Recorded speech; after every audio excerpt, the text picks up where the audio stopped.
Thanks so much, Kendra. That was wonderful. Now I'll try to speak up a little bit here this morning. I have one of those spring colds and see if I can match the energy of that song and be courageous about the whole thing. The Bible passage we have for this morning is one that is typically used on this day, which the church refers to as Palm Sunday. It's the story of Jesus' triumphal entry into the city of Jerusalem. And it stands in stark contrast to some of that which happens toward the end of this week that we call Holy Week, that we'll be observing, for example, Good Friday here at noon. Now, this is how the Bible passage reads. It's in all four Gospels. This one is from Luke. After Jesus said this, he went on in front of them toward Jerusalem. As he came near Bethphage and Bethany at the Mount of Olives, he sent 2 disciples ahead with these instructions. Go to the village there ahead of you.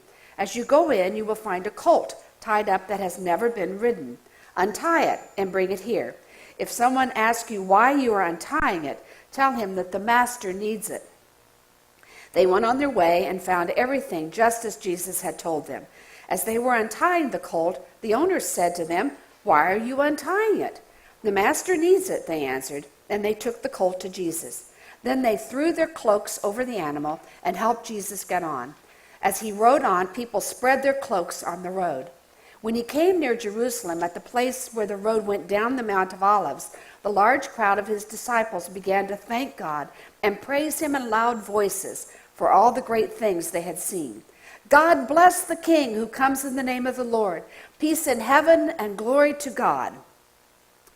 Now that scene is quite visual, and we've probably seen some depictions of it in one form or another. I've stood on the top of the Mount of Olives, and I've actually walked down that path that is supposedly the path that Jesus took down into the city of Jerusalem. And it's easy to visualize that, having been there, having seen that. Because here he comes in this big triumphal entry, a man who likely had a price on his head, who rode in great style, if you will, and came down there with people praising him, singing praises to him, calling him king, singing hosannas to him. Now, that was a pretty risky thing for him to do. And yet, there are some nuances to this story that we need to pay attention to. He entered like a mighty warrior would enter, only he wasn't riding the kind of animal that a mighty warrior would ride, which would be a powerful steed. Instead, he was on a donkey that was a sign of peace. And people weren't throwing confetti in the air as we do at parades these days in our country, but instead they were putting their coats down on the road for him to ride on. And there may have even been people who were waving their arms or waving palm branches, which is how this day got its name. Now we need to realize that Jesus was pretty popular in the countryside, but that wasn't the case when he came into the city.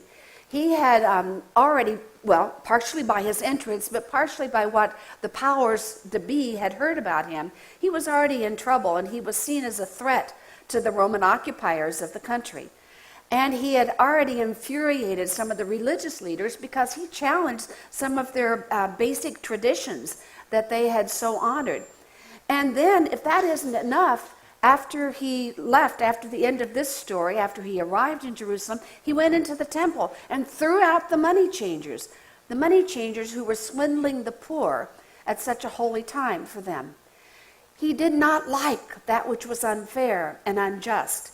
And he knew that they were abiding by the power mongers and sharing their wealth with the power mongers. He always stood on the side of those who were marginalized and oppressed. Marcus Borg, the late Marcus Borg, unfortunately, Marcus Borg called Jesus a teacher of unconventional wisdom. And if we think about this story as a whole, it is sort of an example of his being an unconventional teacher. He did some of the conventional things, but he turns them upside down. For example, riding on the donkey. It's all a different kind of thing. And for him to come into the city as he did, with the symbolism that he came in with, took a great deal of courage. It was a brave thing for him to do, and he was taking a lot of risk in the process of it.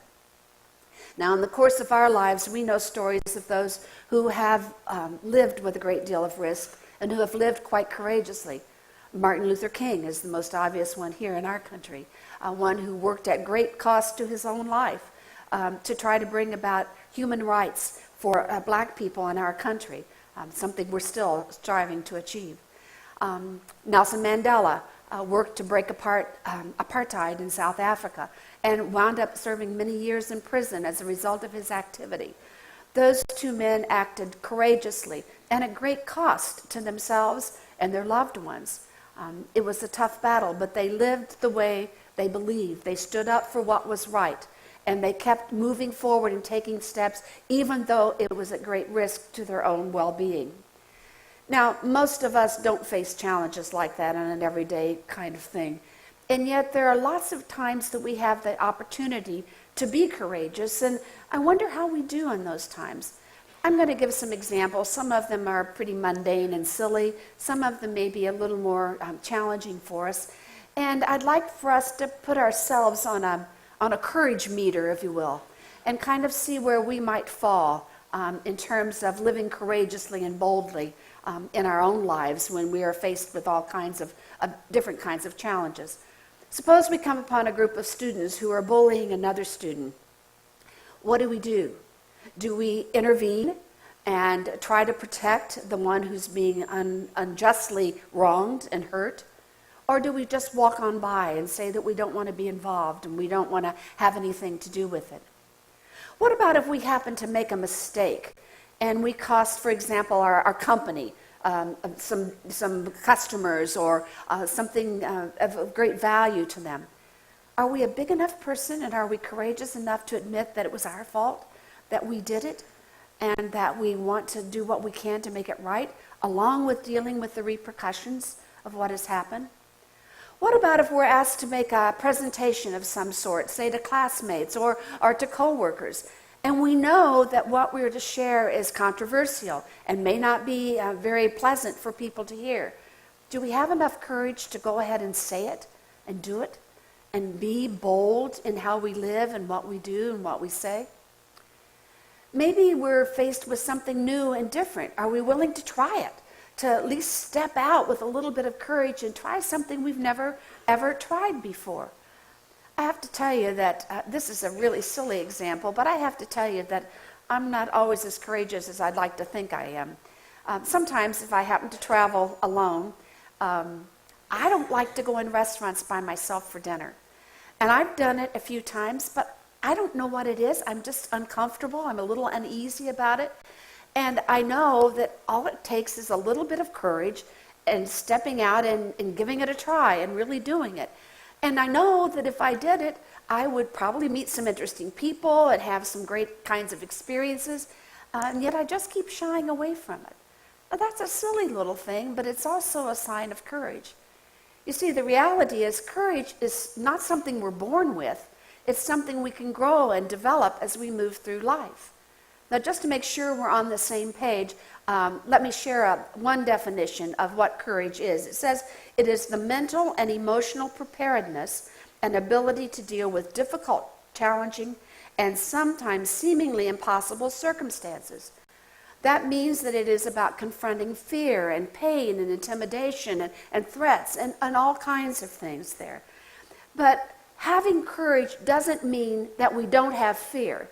Now, those are kind of a triple double negative in there. But anyway, it's not being a fearless person at all. Nelson Mandela said, "I learned that courage was not the absence of fear, but the triumph over it." And Frank Baum, who is the creator of The Wizard of Oz, said, "There is no living thing that is not afraid when it faces danger. The true courage is in facing danger when you are afraid." If the truth be known, it takes courage for us to get out of bed every single morning, because we never know what this day is going to hold, and it may be filled with all kinds of challenges for us. Maybe we have to make our way through life without a loved one by our side. Maybe we're going to try for something new, a new job, a new position, and we're going for an interview, and we need to kind of grab on to all the courage we can find and step out confidently.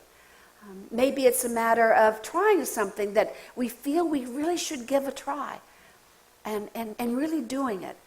Let me give you again a little example that I did a funeral yesterday, And one of the stories the family told about this woman who died in her late 70s was that just a few years ago, she was a woman who was absolutely terrified of water, terrified of water.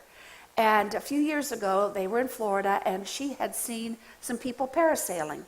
And she really wanted to try to do it. That took her whole family helping her to get to the boat with the courage to get in the boat. Then she got in the water, and she actually got up in the air and was parasailing there. And she realized what a wonderful experience it was. But it took courage for her to do that, to step out and take that risk. Every single day, it may not be parasailing, but you and I have the opportunity to practice courage, to step out, to speak up, and to do that which is right, to help those who can't help themselves.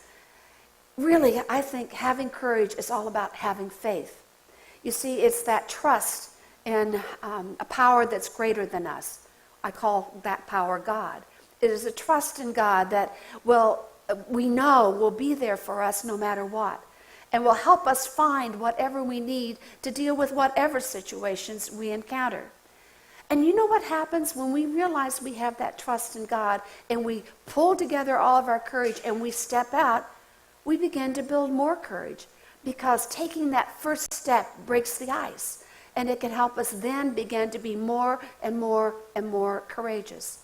Eleanor Roosevelt talked about that when she said, "You gain strength, courage, and confidence by every experience in which you really stop to look fear in the face. You are able to say to yourself, 'I lived through this horror. I can take the next thing that comes along.'" Well, sometimes we receive inspiration from others, from their example, and from all kinds of stories and events that have happened in our past. Recently, I got an email from a friend of mine, Bob Zare, whom some of you know. Bob had organized the trip that a group of folks took to Selma, Alabama, to commemorate the 50th anniversary of the March on Selma, the Bloody Sunday event that happened. And Bob wrote this email to a group of friends sharing what his experience had been like for him, and how touched by it was for him, and how inspired he was by that event.